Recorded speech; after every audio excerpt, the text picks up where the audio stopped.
Hello everyone, पहली video में हमने मैट्रिक्स बाउंडेड मैट्रिक्स पेश किया था, ठीक है, एंड एग्जांपल नंबर 10 कर ली थी। अब हम एग्जांपल 11 करते हैं। क्या कह रहा है, देखो लेट किया कि एक्स टी हमारे पास एक मैट्रिक्स स्पेस है, मतलब जो डी है वो एक्स पे मैट्रिक बना रहा है, चार प्रॉपर्टीज़ को सेटिस्फाई कर रहा है, ठीक है। तो इफ़ क्या कहते हैं हमारे पास D1 x cross x to R, ठीक है। ये आप मल्टीप्लाई का साइन थोड़ा प्रॉपर तरीके से डाल लेना तो डिफ्रेंशिएट हो जाएगा कि कौन सा एक्स ले रहे हो, कौन सा मल्टीप्लाई, ठीक है।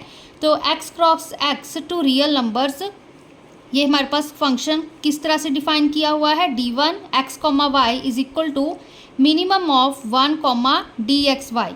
तो हमने क्या शो करना है, एक्स D1, जो D1 हमने ये फंक्शन नया डिफाइन किया है ना, इसको एक्स पे हमने एक बाउंडेड मैट्रिक्स स्पेस शो करना है। पहले मैट्रिक्स शो करेंगे फिर बाउंडेड शो करेंगे, ठीक है।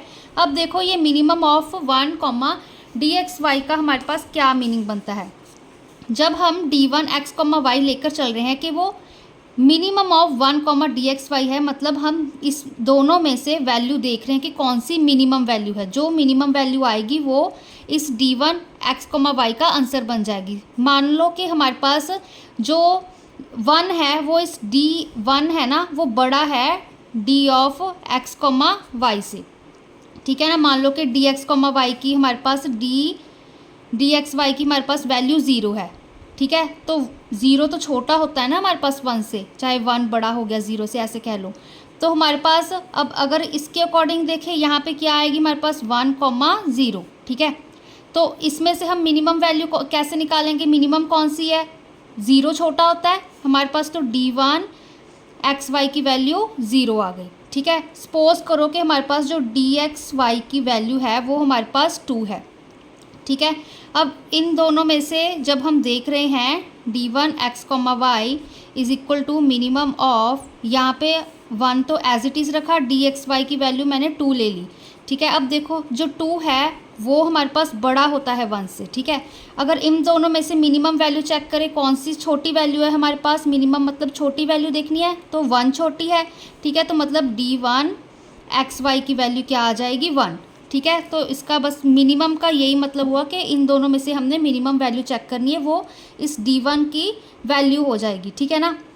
तो डी एक्स वाई हमें नहीं बताया हुआ कि इसकी वैल्यू क्या है, इसको बस हमने 1 के साथ देखना है, चेक करना है, ठीक है। तो देखो अब हमने क्या करना है, क्योंकि D1 को हमने एक बाउंडेड मैट्रिक्स स्पेस शो करना है। तो देखो फर्स्ट प्रॉपर्टी हमारे पास क्या होगा, जो D1 है वो नॉन नेगेटिव होना चाहिए, मतलब x y greater than equal to 0 होना चाहिए, ठीक है। तो देखो अब क्या कह रहा है, since D is metric on x, ठीक है। क्वेश्चन में ऑलरेडी कहा है कि एक्स टी मैट्रिक स्पेस है, तो since D is metric on x, तो हमारे पास डिस्टेंस एक्स वाई का वो ग्रेटर दैन इक्वल टू 0 होगा। यहाँ पे अकेला D लेके चल रहे हैं क्योंकि D मैट्रिक है, ठीक है।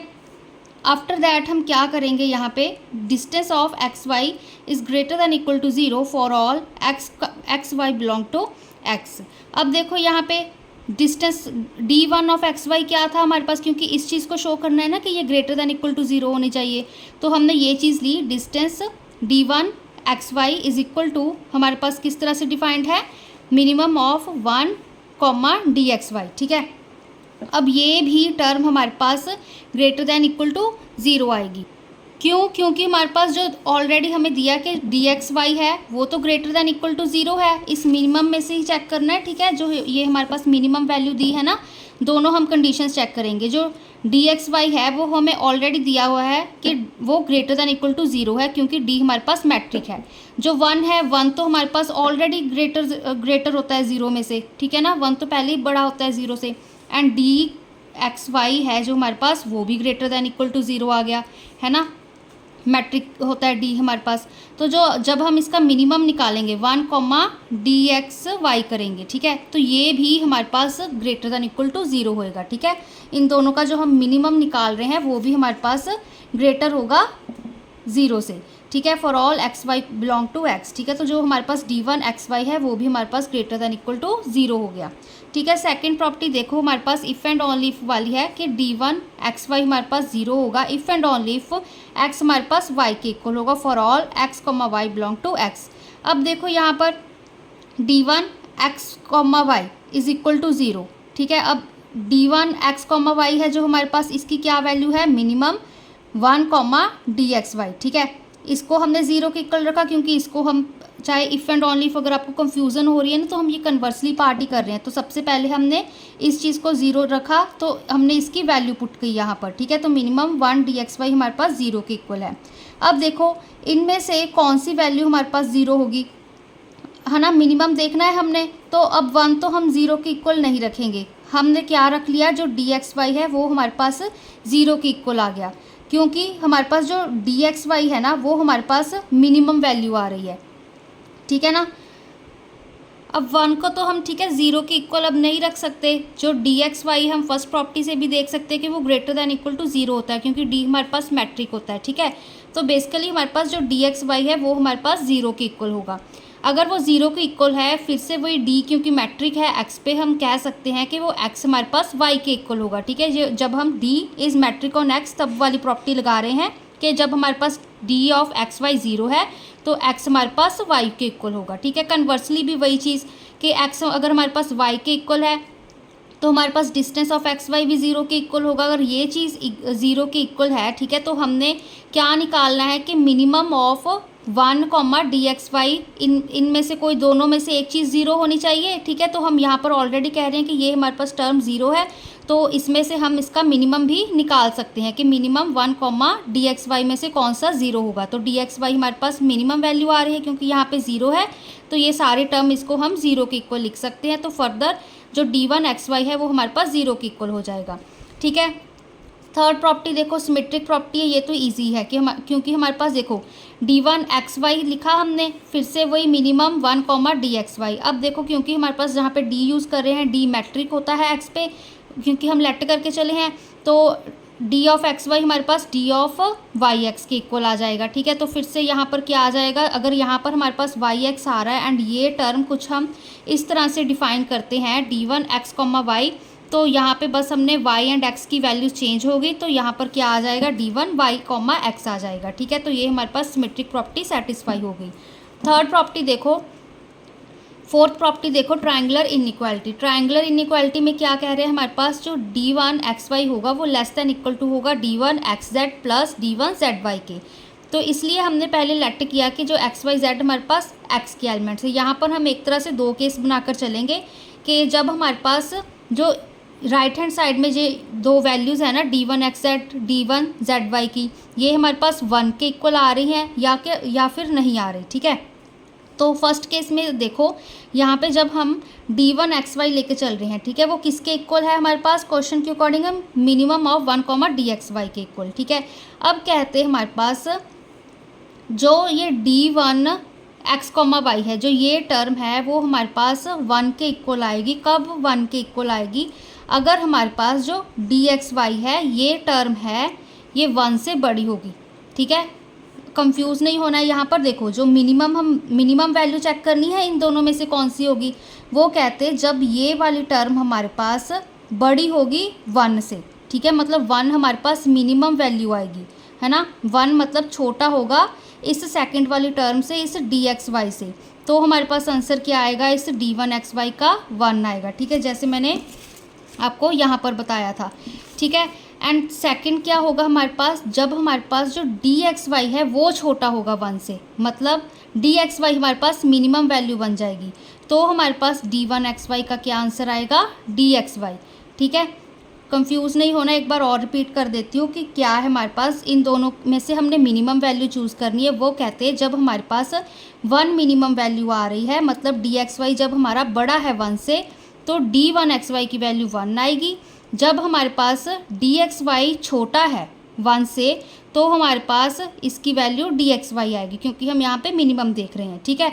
अब देखो यहाँ पर क्या हो रहा है, हमारे पास जो d1 xy है वो हमारे पास किसके इक्वल आ रहा है, 1, या फिर क्या आ रहा है हमारे पास जो d1 xy है वो किसके इक्वल आ रहा है हमारे पास, dxy के। यही तो वैल्यूज़ निकाली हैं, यही चीज़ लिख दी कि ये टर्म है या तो 1 के इक्वल आ रही है या फिर dxy के इक्वल आ रही है। अब जो ये dxy है हमारे पास वो छोटा है 1 से, यही कंडीशन दोबारा सारी लिख दी हमने, ठीक है ना। इससे क्या पता चलता है, जो हमारा d1 xy है वो लेस दैन इक्वल टू 1 है, क्योंकि यहाँ पर देखो हम स्ट्रिक्टली लेस देन का साइन यूज़ करें, यहाँ पे हमारे पास इक्वल टू का साइन है, ठीक है। ये कंडीशन हमारी कहाँ से आई है, इस स्टेप से आई है। एंड ये वाली कंडीशन है जो हमारी इस स्टेप से आई है, ठीक है। तो यहाँ पर हमारे पास स्ट्रिक्टली लेस देन का साइन है, यहाँ पर हमारे पास जो d1 xy है वो हमारे पास 1 के इक्वल आ रहा था। तो यहाँ पर हम क्या लिख सकते हैं कि ये less than and equal to 1 है, ठीक है, ये चीज़ आ गई। अब देखो, अब कहते हैं हमारे पास इफ़ d1 xz हमारे पास 1 होगा और d1 zy हमारे पास 1 होगा, देन इनइक्वालिटी 1 हमारे पास होल्ड करेगी, ठीक है। जो हमारे पास ये इनइक्वालिटी है ना, ये कहते हैं हमारे पास होल्ड करेगी अगर हमारे पास जो ये d1 xz 1 होगा या फिर d1 zy 1 होगा। देखो अब हमारे पास जो d1 xy है ये तो लेस देन इक्वल टू 1 आ रही है, ठीक है। अगर लेस देन इक्वल टू 1 आ रही है तो दैट मीन्स यहाँ पर हमारे पास या तो फिर इस टर्म की वैल्यू 1 होगी एंड ये हमारे पास 0 होगी, ठीक है, या फिर ये हमारे पास 1 होगी या फिर ये 0 होगी, ठीक है ना। ऐसे भी कह सकते हो अगर हमारे पास ये वैल्यू 1 है, ठीक है, एंड यहाँ पर हमारे पास कोई और पॉजिटिव नंबर भी है, ठीक है, तो ये सारी टर्म तो हमारे पास इससे बड़ी ही आएगी ना। एंड अगर हम यहाँ पर कह दें कि ये हमारे पास 1 है, यहाँ पे कोई और हमारे पास कोई पॉजिटिव नंबर एग्जिस्ट कर रहा है तो वो तो भी हमारे पास ये टर्म इससे बड़ी आएगी, ठीक है। तो बेसिकली क्या कह रहे हैं हमारे पास या फिर ये वाली टर्म 1 होनी चाहिए या फिर ये वाली टर्म 1 होनी चाहिए, ठीक है। तो हमारे पास दोनों में से कोई भी 1 हुआ तो हमारे पास ये ट्रायंगुलर इनइक्वालिटी होल्ड करेगी, क्योंकि यहाँ पे d1 जो xy है वो लेस देन इक्वल टू हमारे पास 1 आ रहा है, ठीक है। सेकंड केस देखो हमारे पास क्या कह रहे हैं, हमारे पास अगर कहते जो ये d1 xz है d1 zy है ये हमारे पास 1 ना हुए, ठीक है, ये दोनों टर्म्स हमारे पास इन दोनों में से कोई भी अगर हमारे पास 1 नहीं हुआ तो फिर हम क्या करेंगे। ऑब्वियस सी बात है, देखो यहीं पर बता देती हूँ कि जब हम d1 x, y किसके इक्वल लिख रहे हैं, minimum of 1, d of x, y के, ठीक है, ये टर्म लिख रहे हैं।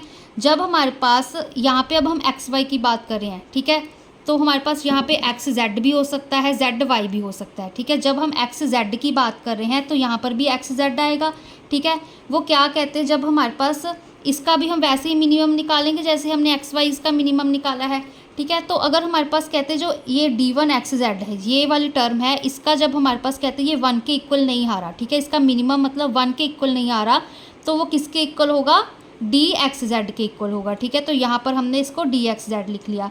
सिमिलरली जब हमारे पास जो d1 zy होगा वो हमारे पास 1 के इक्वल नहीं आ रहा, दैट मीन्स हमारे पास 1 बड़ा होगा तो मिनिमम वैल्यू हमारे पास dzy आ जाएगी, ठीक है। तो यहाँ पर हमने d1 zy को dzy के इक्वल रख लिया। फिर इन्होंने क्या किया, d1 xz d1 zy को ऐड किया, फिर यहाँ पर उनकी वैल्यूज पुट कर दी, d1 xz की dxz वैल्यू निकाली है, d1 zy की हमने dzy वैल्यू निकाली है, ठीक है। अब क्योंकि d हमारे पास मैट्रिक होता है अब, ठीक है, ऑलरेडी लेट करके चले थे क्वेश्चन में, तो ये वाली टर्म तो हमारे पास greater than equal to d of x Y आएगी ना। देखो d of x, y is less than equal to d of X Z plus d of Z Y, क्योंकि d हमारे पास मैट्रिक था, वो ट्रायंगुलर इनइक्वालिटी को, ठीक है, प्रूव कर रहा था, तो ये टर्म हमारे पास greater than equal to d of x Y आएगी, ठीक है। अब देखो ये क्या कहते हैं, हमारे पास ये ग्रेटर देन इक्वल टू आ गई मिनिमम ऑफ 1, dxy के। ये देखो कैसे आई हमारे पास टर्म, अगर हम ऐसे कह दें इसको मिनिमम ऑफ 1, dxy, ठीक है, ये टर्म है हमारे पास, ठीक है, ये वाली टर्म, ये हमारे पास लेस देन इक्वल टू का साइन बन रहा है d ऑफ एक्स वाई, ठीक है, इसको रिवर्स करके लिख दिया और कुछ नहीं किया, ये टर्म आ रही है हमारे पास। अब ये देखो जो ये वाली टर्म है उससे ये टर्म कैसे बनी, अब जो मिनिमम है हमारे पास 1, dxy का, वो कहते हैं लेस होगा या हमारे पास इक्वल होगा dxy के, ठीक है। अब देखो अगर हम मिनिमम निकालें इस टर्म का, अगर तो हमारे पास मिनिमम 1 हुआ, ठीक है, इन दोनों में से मिनिमम हमारे पास वैल्यू हुई 1, ठीक है, मतलब 1 हमारे पास क्या है, छोटा है d ऑफ x, y से, ठीक है, इससे छोटा है। जब हम किसकी बात कर रहे हैं कि dxy हमारे पास 1 से छोटा है, ठीक है, तो हमारे पास क्या वैल्यू आएगी, dxy, ठीक है। तो बेसिकली हम क्या कहना चाह रहे हैं कि ये है ना, दोनों टर्म्स हमारे पास लेस और इक्वल ही आएंगी इस dxy से, ठीक है ना।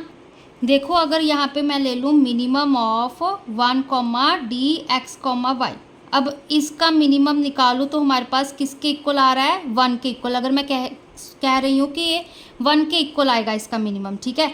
तो minimum of 1 comma D x y का मिनिमम क्या है 1। अब 1 किससे छोटा है डी एक्स वाई से, क्योंकि अगर 1 इससे छोटा होगा तभी तो इस टर्म का मिनिमम हमारे पास 1 के इक्वल आ रहा है, ठीक है। ये चीज़ हो गई।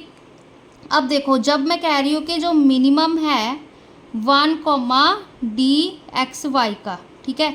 अब इस दोनों का मिनिमम अगर मैं कह रही हूँ कि डी एक्स वाई है, ठीक है, वो किसके इक्वल आ रहा है, d of x comma y के ही इक्वल आ रहा है, ठीक है ना। जो मिनिमम वैल्यू हम देख रहे हैं 1 एंड डी एक्स वाई में से, अगर मैं कह रही हूँ कि डी एक्स वाई है ये हमारे पास 1 से छोटा है, ठीक है ना।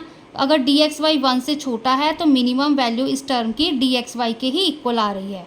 अगर यहाँ पर हम देखें, मैं कह रही हूँ कि ये इसकी मिनिमम टर्म 1 है तो इसको मैंने 1 के इक्वल लिखा। 1 हमारे पास हम क्या कह रहे हैं कि डी एक्स वाई से छोटा है, तो इवेंचुअली अगर दोनों को देखें तो ये हमारे पास less than equal to D X comma Y ही आ रहे हैं, ठीक है। तो इस तरह से कह सकते हैं, अगर हम रिवर्स कर दें इस स्टेप को, कि इससे हम क्या बना सकते हैं, minimum of 1 comma D x Y, ठीक है। तो ये हमारे पास क्या बन गया, हमारे पास डी एक्स वाई है वो किसके ग्रेटर दैन इक्वल टू आ गया, minimum of 1 comma D x y के, ठीक है। अब ये टर्म हमारे पास किसके इक्वल होती है, D1 एक्स कॉमा वाई के, ठीक है। तो इससे क्या आ गया हमारे पास, ये वाली सारी टर्म थी ना, यहाँ से स्टार्ट किया था हमने D1 x Z plus D1 Z Y, ठीक है।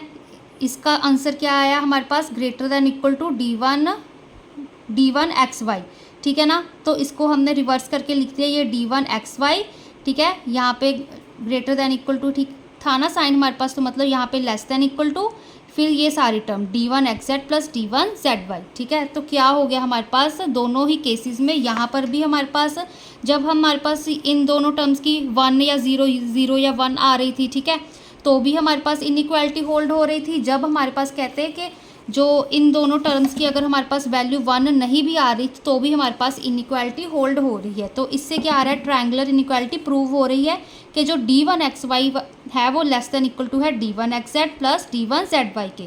तो D1 क्या आ गया हमारे पास, मैट्रिक आ गया एक्स पे, D1 मैट्रिक आ गया एक्स पे। अब इसको बाउंडेड प्रूफ करना है। बाउंडेड के लिए देखो हमारे पास क्या है, D1 एक्स वाई फिर से लिखा, मिनिमम हमारे पास क्या वैल्यू है हमारे पास 1 कॉमा डी एक्स वाई की। अब वो हमारे पास लेस दैन इक्वल टू 1 आएगी for all x y belong to x. तो एक्स D1 हमारे पास बाउंडेड मैट्रिक स्पेस बन गया।